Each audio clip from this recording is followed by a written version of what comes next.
Rumos e Desafios, Eleições 2020. Apoio Laboratório Célula Mater e Box Progresso.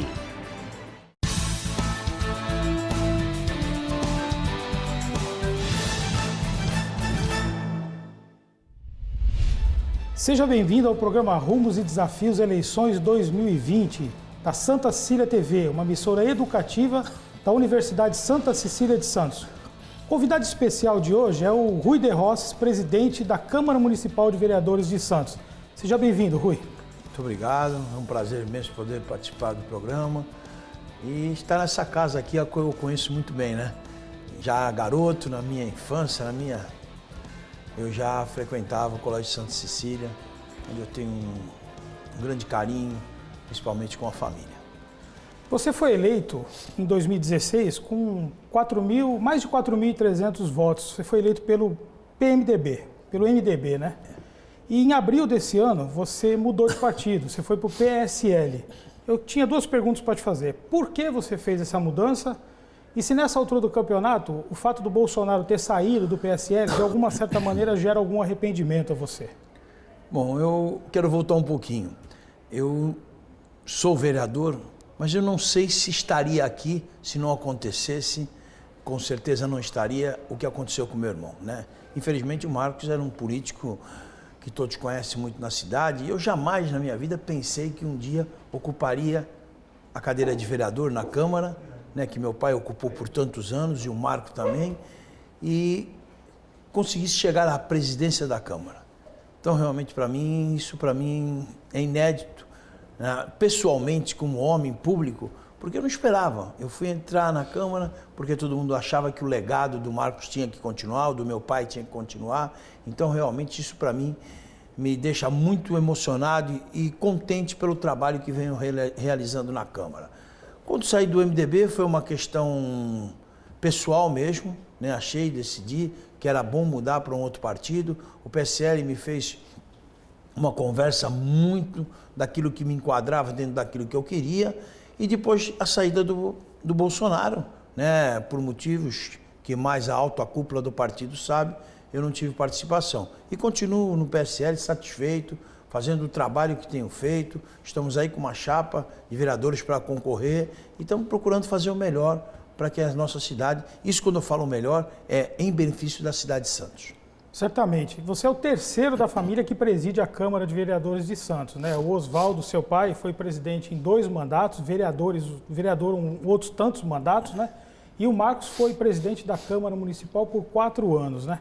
Eu gostaria que você falasse um pouco do seu pai, né? Seu pai era um esportista também, né? Também. Foi presidente da Liga Santista de Futebol Amador. Qual é a referência que você traz de casa? Porque seu pai foi vereador numa época de ditadura, né? Numa época que Santos sofreu um processo de intervenção. Qual é a referência do seu Oswaldo? Bom, tudo que eu e o Marcos temos na vida, a referência é do meu pai, né? Meu pai entrou em 1963 como vereador na Câmara Municipal de Santos, um homem simples que veio do interior de São Paulo, Bebedouro, né? Da cidade de Bebedouro, e tinha muito orgulho disso, mas aqui foi fazendo aquilo que achava, trabalhando, né? Foi dono de padaria durante muitos e muitos anos e conseguiu ser presidente do Sindicato dos Panificadores de Santos. Aí que os panificadores precisavam de um representante na cidade e para defendê-los e colocaram meu pai e meu pai aceitou e dali ele teve um grande sucesso na carreira política, né? Foi 2 vezes presidente da Câmara Municipal numa época difícil que era, né? E teve 7 mandatos de vereador. 7. E morreu em 1986, no meio de um mandato. Em 88, o Marcos consegue, já é como o segundo mais votado da cidade. Aí o Marcos começa a carreira política e eu acreditava muito no Marcos. O Marcos pequenininho já dava aqueles discursos, né? Falava muito bem, acompanhou sempre o meu pai, foi muito ligado ao meu pai. E graças a Deus ele foi conseguindo isso, almejando, e o Marcos é 4 vezes presidente da Câmara. Marcos conseguiu 4 situações que o deixaram bem satisfeito. Desde que Santos é Santos, nunca tivemos um vereador que tenha sido 4 vezes presidente da Câmara. Então, realmente é algo que nos deixa bastante contente. E, lamentavelmente, em 2015, o Marcos faleceu e eu, por amigos, por a família, que acho que tinha que continuar, dei a entrada, fui muito bem votado e nunca na história da Câmara houve um presidente em primeiro mandato ser presidente. E eu fui. Então, estou aí nessa luta aí, batalhando, quero continuar seguindo os caminhos do meu pai, do Marcos, que realmente foram fantásticos desde o que eles fizeram e se proporam a fazer. Eu acho que eu vou dar seguimento a isso. Vai seguindo. Eu queria falar de um momento que a gente, na verdade, aprende nas vitórias, mas aprende também em alguns momentos difíceis, né, que a gente tem que encarar. Houve um momento em que o Marcos foi candidato a vereador e não se elegeu.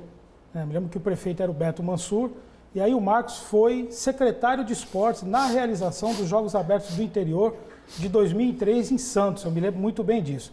E na eleição seguinte, o Marcos estourou de votos, teve uma votação maravilhosa. Foi o mais votado. Foi duro isso, não ter sido eleito, Marcos? Naquele momento, sim. O que aconteceu naquele momento? Aquele momento foi um lado triste, né, da política santista, né?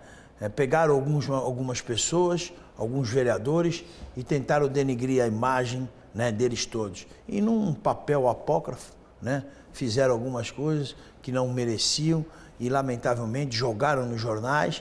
E que aquilo, sabe como é que é, quando a imprensa ela tem uma matéria como essa, ela vai e passa para frente. Lamentavelmente, jamais teria acontecido aquilo que aconteceu. O Marcos perdeu a eleição, o Beto deu essa oportunidade ao Marcos de ser secretário de esporte. Marcos, com todo o seu conhecimento, que já vinha do meu pai na área esportiva, conseguiu que Santos fosse o campeão dos Jogos Abertos, dos Jogos Regionais, e aquilo fazia muitos e muitos anos que não acontecia em Santos. E o Marcos volta para a Câmara, sendo o mais votado com 8.864 votos.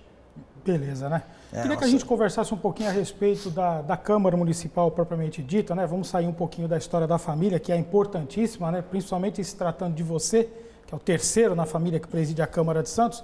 Mas a Câmara de Santos tem um orçamento que gira em torno de 90 e poucos milhões de reais por ano, né? E ano passado, na sua gestão, foram devolvidos 38 milhões para o Poder Executivo. Eu gostaria que você citasse como é que isso acontece, como é que a Câmara devolve dinheiro para o Executivo? Bom, foi o que você falou, o orçamento da Câmara é um orçamento significativo, né? E todo esse dinheiro que vem para a Câmara é para a Câmara fazer o uso dele das necessidades que tem com os funcionários, com os projetos, com tudo aquilo que é programado durante o ano. O que se acontece? Acontece que quando você não gasta todo esse dinheiro, ele tem que voltar no dia 31 de dezembro, né? E nós tínhamos, quando eu entrei em 2019, eu entrei muito preocupado com essa responsabilidade, porque você sabe que hoje o Tribunal de Contas, o Ministério Público, está muito atento a tudo o que faz. Não teria preocupação de saber, porque sabia a minha conduta qual seria. O que eu estava preocupado naquele momento era que eu não poderia errar, né? E um erro ali, ele se torna fatal. Então eu fiz um bom trabalho, procurei fazer tudo aquilo que tinha que ser feito e nós conseguimos devolver 38 milhões ao Executivo. Recorde desde que Santos é Santos, nós batemos todos os recordes em devolução de dinheiro, mas também fizemos tudo aquilo que a Câmara tinha que fazer. O que é o que eu iria sempre que eu falava? Eu queria ter um bom atendimento à sociedade. Eu queria fazer uma Câmara queria fazer uma Câmara de portas abertas, para que a sociedade viesse para dentro da Câmara, conhecesse o Legislativo, participasse da vida do Legislativo, né? E eu achava que isso era muito importante. E graças a Deus consegui, e esse ano também estamos indo muito bem. Já devolvemos agora para o Executivo 4 milhões, esse ano vou devolver mais 3 milhões para ajudar no Covid-19. Beleza. Esse mês, né? Esse mês. Mais 3 milhões, nós vamos devolver em 3 meses 7 milhões. Disse que não foi fácil não, você foi duro, você foi inclusive no cafezinho, né? Você foi nas coisas grandes, por exemplo, no plano de carreira, não é isso? Nós fizemos na Câmara, cortamos muitos cargos, fizemos um plano de cargos e carreiras, né? Todos aqueles cargos que nós tínhamos de livre provimento na Câmara, eu cortei 70% desses cargos. Então hoje a Câmara, 95% da Câmara hoje é administrada por funcionários com concurso público. Então realmente isso deu uma conotação, o funcionário se sentiu valorizado, né? E a partir desse momento, a Câmara começa a desenvolver um trabalho totalmente diferente com o que tinha lá. Porque o que acontecia no passado? Você, quando indica um político, indica um funcionário, ele indica esperando uma boa qualificação, né? Mas, na verdade, isso não existe. Isso é muito temeroso. Agora, quando você põe um cara de carreira e que ele fez o concurso público e ele está ali, ele tem a obrigação de apresentar para aquilo que ele fez. Então, isso na Câmara nós temos conseguido e isso realmente mudou muito o histórico da Câmara em produtividade para a sociedade. A Câmara tem um site muito bom, né, com muitas informações qualificadas. Hoje é possível acompanhar a trajetória de um vereador pelo site da Câmara Municipal, né? Foi uma das exigências que nós fizemos. Nós queríamos que o site, a pessoa pudesse entrar e obter as respostas que ela queria. E nós fizemos isso e estamos fazendo e aprimorando a cada dia. Tá certo. Olha, eu vou chamar um rapidíssimo intervalo. Você sabe, os intervalos aqui na Santa Cecília TV, eles são curtinhos. A gente vai e volta rapidinho.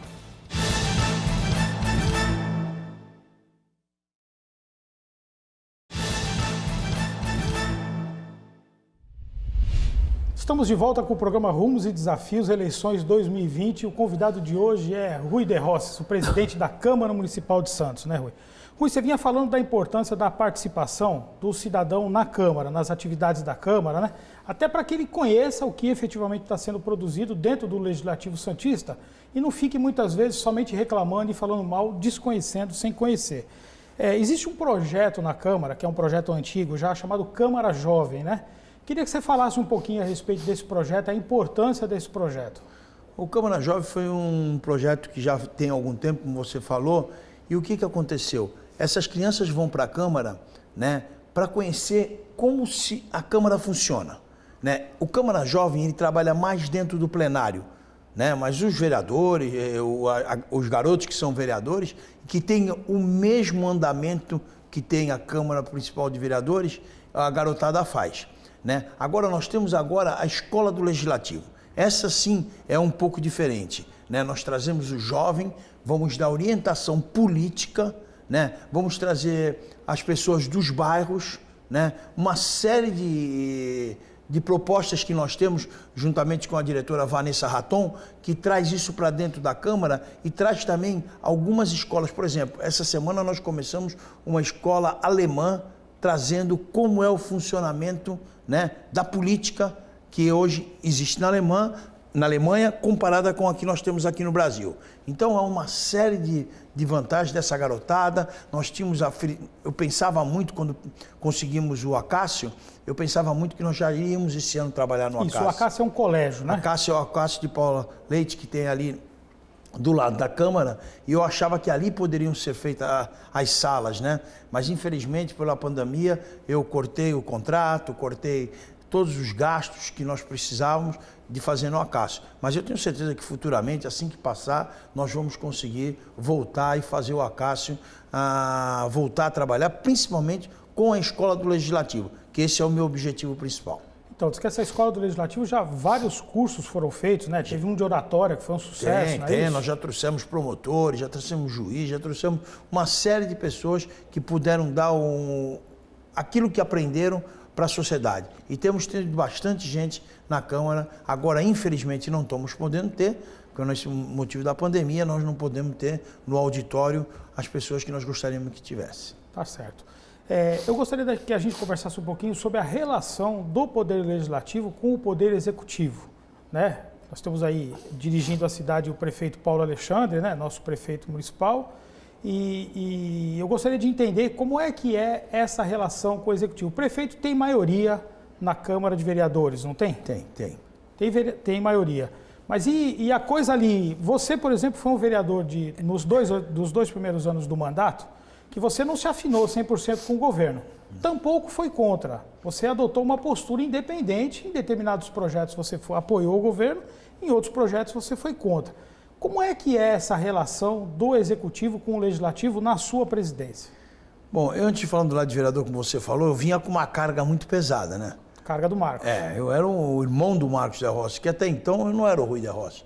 Eu era o irmão do Marcos de Rossi. E o Marcos sempre foi um vereador muito pontual, muito sério, muito respeitado, e todo mundo esperava que eu continuasse naquela linha. Logicamente que o meu objetivo era defender os interesses da minha cidade. Aquilo que o Marcos sempre falava. O Marcos falava assim, acima de qualquer coisa estão os interesses da cidade de Santos. E eu procurava também seguir essa linha. Logicamente que era um aprendizado. Eu conhecia muito de política, mas não conhecia ela lá dentro. Eu conhecia ela por fora, né? O que era por fora? Eram as campanhas eleitorais, aquele jeito de fazer a campanha, mas nunca tinha convivido ou vivenciado dentro do plenário da Câmara ou dentro dos gabinetes, essa relação do poder legislativo com o executivo.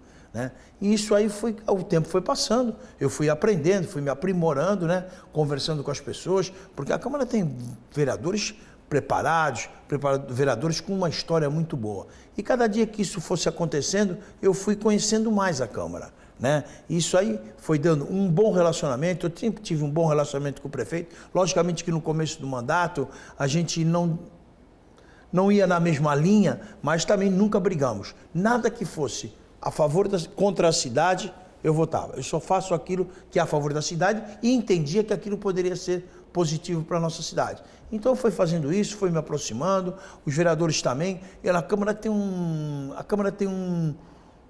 uma maneira de ser ali, é muito cobrar. A Câmara cobra demais o Executivo. Né? A Câmara tem uma função que é importantíssima, é a fiscalização. E os vereadores fazem isso com muita determinação e procuram a cada dia mais. Então a Câmara tem crescido, nós pegamos a Câmara com 17% de aprovação, hoje nós temos na Câmara 48% de aprovação.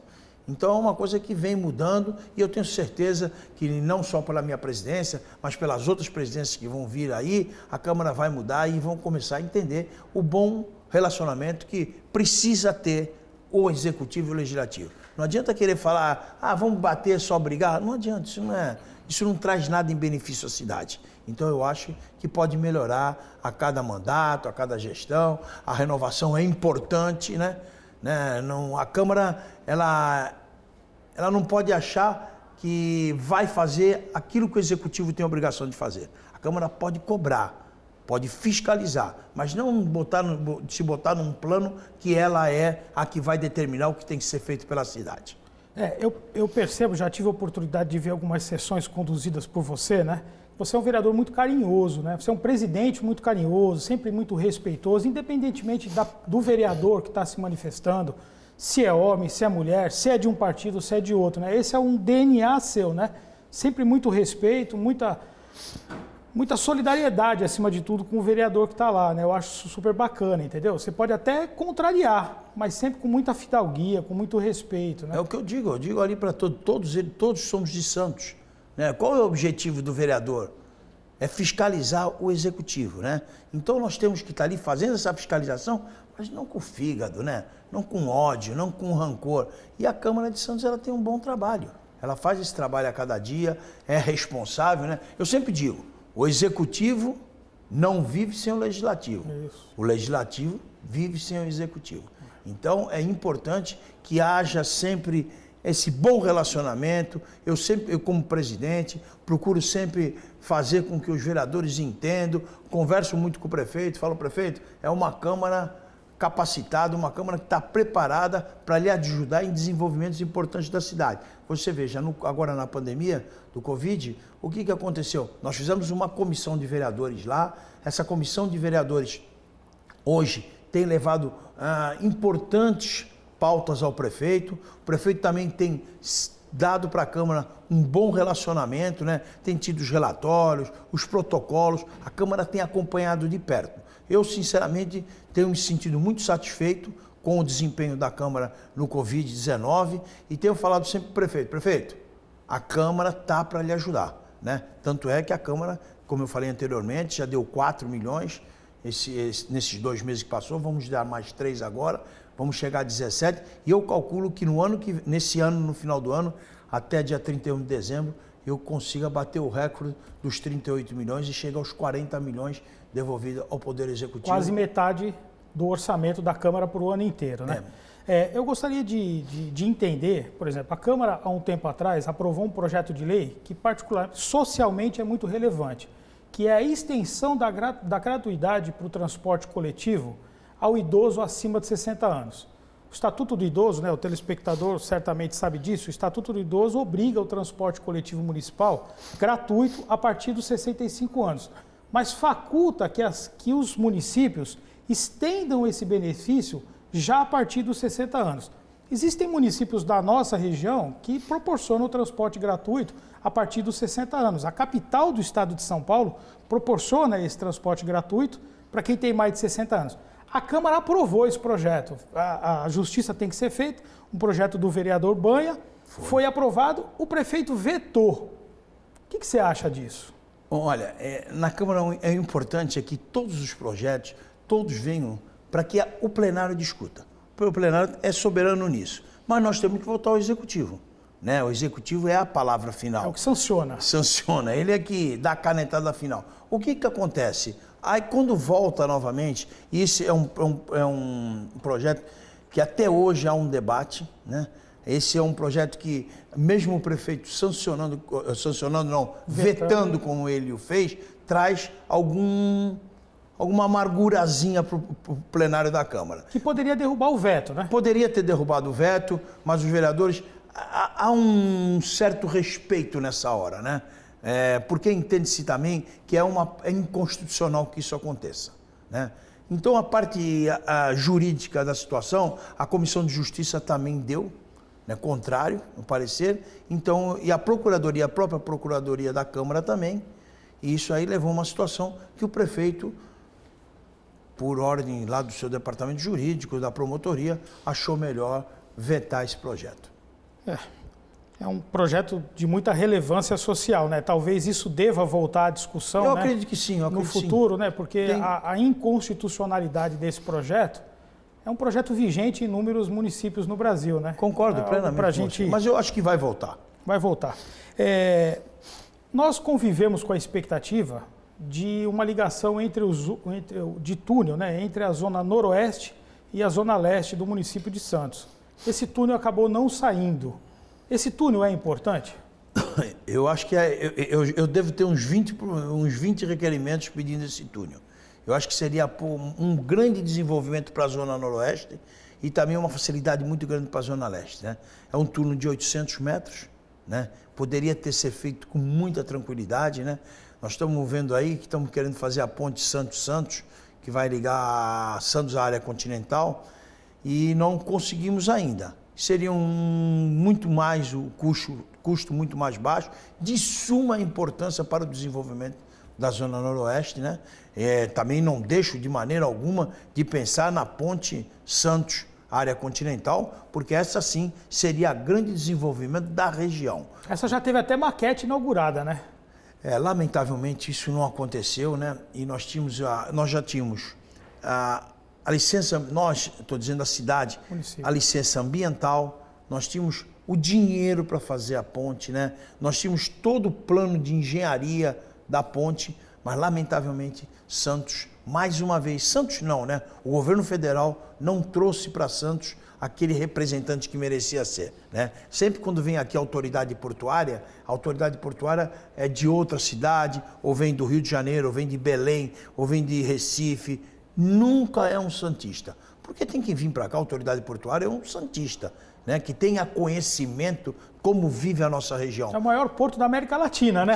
Que a maioria das vezes não é governado pelo santista, ou pelo Guarujá, pelo guarujoense, ou pelo vicentino, ou um cara da Praia Grande, é sempre tido como pessoas de fora. E, lamentavelmente, quando isso estava tudo pronto para sair a ponte, que seria importantíssimo esse jovem que estava na presidência da autoridade portuária, foi contra e mais uma vez não saiu, né? Isso aí. E aí começaram a falar do túnel, não é isso? Aí ele começou a falar do túnel, queria fazer o túnel, mas como é que vai fazer o túnel? Tem o dinheiro para fazer o túnel? Não. Porque a ponte seria a extensão de uma concessão para a Ecovias, é isso? Seria a Ecovias, a Ecovias ia fazer. Estenderia-se a concessão do sistema Anchieta Imigrantes para a Ecovias, né? E em troca dessa extensão de concessão, ela colocaria o dinheiro para fazer essa obra. É lógico, é evidente. Quem é que vai fazer alguma coisa que não vai receber? Vai ter pedágio? Pô, mas caramba, é um benefício que vai trazer. Melhoraria em, acho que era 40 quilômetros, de vez de vir até a balsa, né? teria um... Tem que dar a volta na Piaçaguera Guarujá, quer dizer, uma Seria coisa... fantástico. Se só escoasse o trânsito de caminhões, já seria maravilhoso, Já resolveria. né? Esse trânsito de margem esquerda, margem direita do porto, né? Todo esse desgaste que existe, né? Esse congestionamento, essa poluição ambiental que é gerada, já seria maravilhoso. Já né? resolveria muito, né? E outra coisa, traria naquele momento, 4.000 empregos, né? São aquilo, no momento mais difícil, onde o porto mais desempregou, onde Santos precisava mais ter emprego, infelizmente nós não conseguimos por causa de um capricho de um carioca, de um jovem carioca que veio aqui e infelizmente não conseguimos fazer aquilo que nós queríamos. Há um tempo atrás nós também ouvimos aqui na cidade, né, a ideia de fazer um teleférico que ligaria o chão da cidade ao alto do morro, né? Como tem no Rio de Janeiro, como tem na Colômbia, né? Esse também não deu certo. Foi uma promessa eleitoral, né? Esse não foi do meu... Não foi sua. Não foi do nosso mandato. É. Eu também escutei, isso foi lá atrás, que fariam no... Como é que era o morro ali? São Bento, né?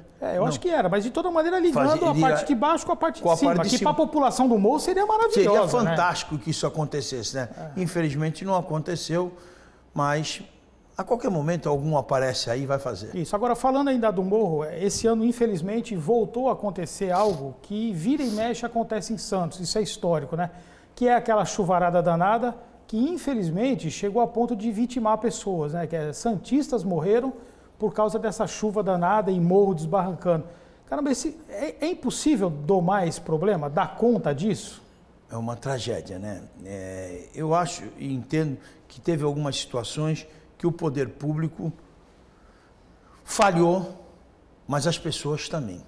Porque as casas onde são colocadas essas casas, não pode, de maneira alguma, deixar e permitir que aquilo ali aconteça. Aí sim, a Defesa Civil é a grande responsável disso. Mas o que faz? Aí você vai lá tirar o cara da casa, ele fala, mas como, vai tirar minha casa? Você gera um problema social danado. Já gera um problema né? social enorme. E, infelizmente, não consegue fazer aquilo que deveria ser feito, onde tirar essas casas, que são casas de risco, para que não acontecesse o que tem acontecido. Na verdade, isso é uma tragédia anunciada. É isso aí. Rui, olha, infelizmente passa muito rápido, entendeu? Nós já estamos no final do programa, eu gostaria que você deixasse uma mensagem final para os nossos telespectadores. Eu que agradeço, um prazer muito grande, vinha voltar a essa casa.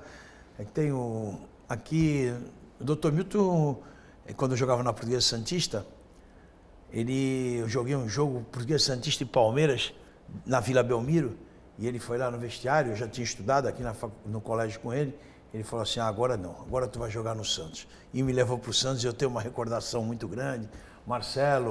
Marcelinho hoje, a Silvia, Lúcia, a Cecília, Dona Elza, são todos meus amigos. Então, para mim, é um grande prazer sempre vir a essa casa. É isso aí, obrigado pela sua presença aqui, viu? E nós vamos nos despedindo. Continue assistindo a programação da Santa Cecília TV.